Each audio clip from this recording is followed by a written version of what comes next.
सारेगामा कारवां इस तोहफे में है 5000 सुनहरे गाने और कुछ यादें।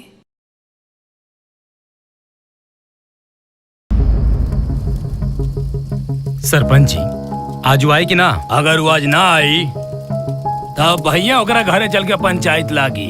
अरे सरपंच जी रहुआ चिंता बिल्कुल मत करी। पवन मौत के टाल सकेला लेकिन अपने ही भोला चाचा की बात कब्बो नहीं टाल सकत।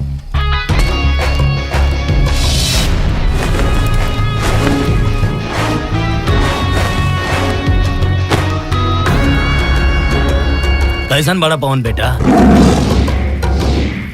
ठीक बनी चाचा।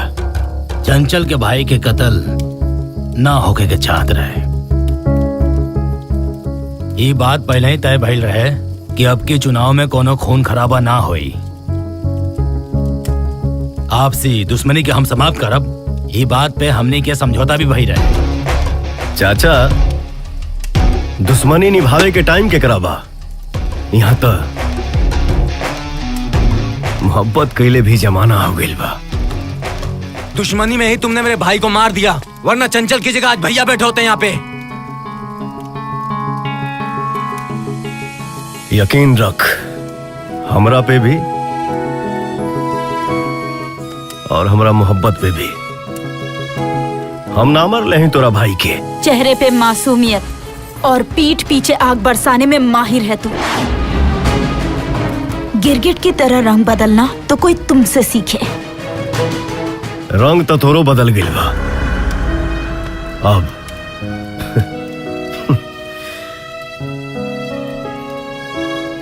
प्यार दिखाई ना दिला तोरा आँखी में। भाई मरा है मेरा, लाश देखी है मैंने।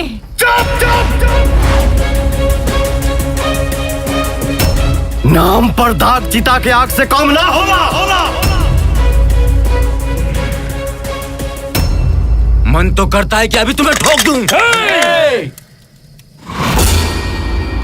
बस करा जा, यहाँ कोनो खून खराबा ना होई। सरपंच चाचा, आज तो आपने हमें रोक लिया, मगर हमारे यहाँ खून का बदला खून से लिया जाता है। अब क्या उखाड़ लोगे तुम हमसे बगावत करके? हम तो बर्बाद हो चुके हैं तुमसे मोहब्बत करके।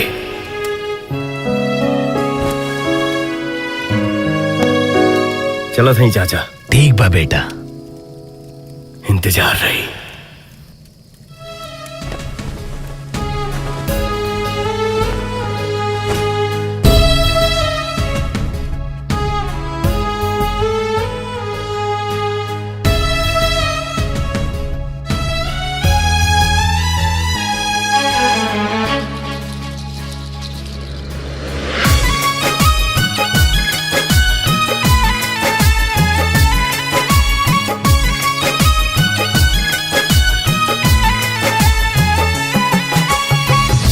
दिल के दर्दिया के दवाइयों ना भेटाता।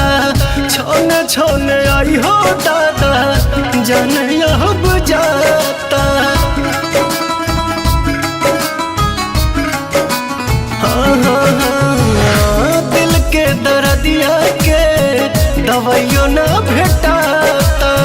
छोने छोने आई हो दादा जाने अब जाता।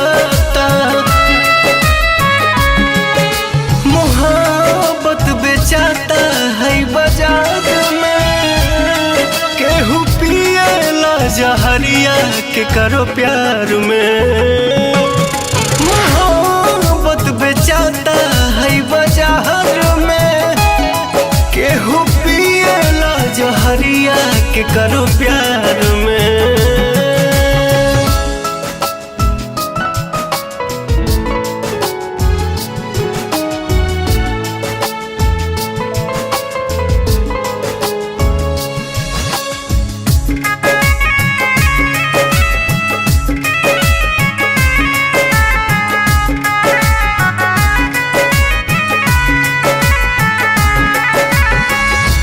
छने करे जा दिल के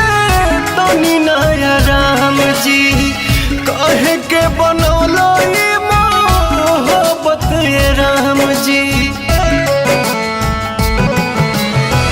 छछने करे जा दिल के तनी नया राम जी हाँ काहे के बनौलो ये मोहब्बत ये राम जी सारा सपना बन के आंसू बहे धार में केहू पिएला जहरिया के करो प्यार में सारा सपना बन के आंसू बहे धार में केहू पिएला जहरिया के करो प्यार में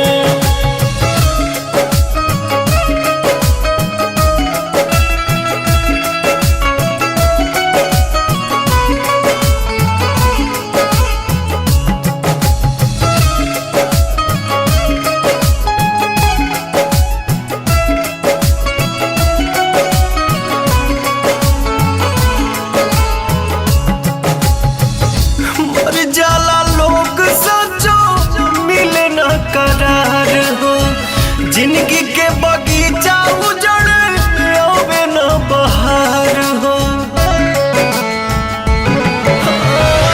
मर जाला लोग सचो मिले न करार हो जिंदगी के बगीचा उजड़ आवे न बहार हो पवन सुना लागे के बा संसार में केहू पिएला जहरिया के करो प्यार में मोहब्बत अब बेचाता है बाजार में केहू पिएला जहरिया के करो प्यार में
मोहब्बत बेचाता है बाजार में केहू पिएला जहरिया के करो प्यार में